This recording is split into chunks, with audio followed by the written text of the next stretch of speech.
This blue box, called pushke, is the symbol of an old Zionist tradition, and today it has a special meaning for the Israeli diaspora. The tiny tin box, which can fetch up to hundreds of dollars second-hand, has to do with land seizure and expulsion of Palestinians. Let's unbox it. Its history dates back to the 5th Zionist Congress, held in Basel, Switzerland in 1901, the year when the Zionist movement's major financial arm, the Jewish National Fund, was founded. Since then, the JNF has been distributing these boxes to encourage the Jewish community worldwide to raise money for the establishment of a Jewish state in Palestine. Saying every Jewish home has a mezuzah, every Zionist home has a blue box. It handed over 1 million boxes by World War II. After the ethnic cleansing of Palestinians in the Nakba of 1948, the new laws, like the Absentees Property Law of 1950, provided a legal basis to hand over the properties of expelled Palestinians to the JNF, which later started passing them on to settlers. Since then, donations to the organization have fed the Israeli settlements and helped build new ones in occupied East Jerusalem and West Bank. Yes, the settlements which the International Court of Justice ruled to be illegal. Despite the ruling, neither the JNF nor the Israeli government has ceased expansion. In fact, under the cover of the Gaza war, there has been an increase in army raids, settler aggression, and land seizures in occupied territories. Just recently, 139 residents in occupied East Jerusalem discovered that the land they have been living on for decades is now being registered with the Jewish National Fund, and it could potentially seek the eviction of these residents from their homes. هذه أرض مالكينها أبا عن جد من أيام أبائنا وأجدادنا، والأرض هذه بتعود لآل أبو طير.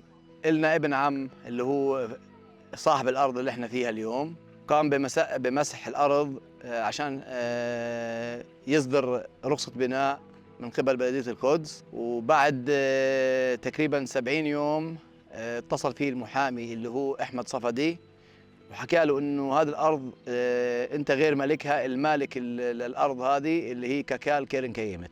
شوف العملية اللي صارت هون عملية تزييف وسرقة بأشهر معدودة، يعني قامت هذه الشركة المحتالة المزيفة بسرقة 64 دنم، تسجيل طابو إسرائيلي. أنا الصندوق القومي الصهيوني أول مرة في حياتي بسمع فيه عن هذا الصندوق المزيف السارق. أول مرة بسمع فيه يوم ما كشفنا إنه الأرض هذه إنهم مسجلين الأرض والبيوت اللي عليها على اسمهم. أجدادنا عايشين من أيام العثمانيين والانتداب البريطاني وأيام الحكم الأردني لغاية هذا اليوم، مئات السنين. يعني صار الواحد يشعر إنه نايم في بيته ومش نايم في بيته. يعني أنت ملك بتملكه عن آبائك وأجدادك وبيتك اللي بنيته وكلفك ملايين، وفي الآخر يجي واحد من تحت الطاولة يسجل البيت تبعك وأرضك على اسمه. يعني ما فيش شعور. The JNF's controversial nature is not limited to these activities per se, but extends to how its activities in the region are being financed. Going back to the Blue Box campaign, outside of Israel, the organization has several branches like JNF USA, JNF UK and JNF Germany. These branches abroad are currently registered as non-profit charitable organizations. They introduce themselves as the oldest Israeli charity and their pushkas as the world's oldest charity box, meaning that the organization funnels tax-free donations of these countries' citizens to the illegal occupation of Palestine. But how does the JNF justify its charity status? It greenwashes its activities. Have a look at this. JNF built communities where there once was only sand. On the border with Gaza, JNF went where no man had set foot before, and from sand, created life.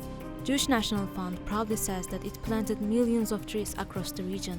However, its green charity outlook and century-old slogan, "Making the desert bloom," do not quite fit with the realities on the ground. More than 2/3 of the JNF forestation projects were built over the rubble of destroyed Palestinian villages after the Nakba.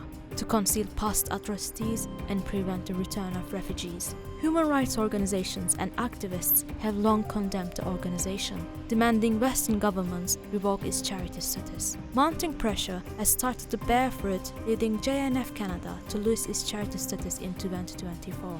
Yet other branches, including JNF UK and JNF USA, continue to use tax-free donations to support the illegal occupation of Palestine. أول شيء أرض أنا ما بطلع منها ولا بعترف في هذه الشركة اللي بين قوسين المحتال اللي هي كاكال كيرن كيمت، شركة مزيفة، وأنا ما بعترف فيها هذه الشركة ولا بطلع من أرضي.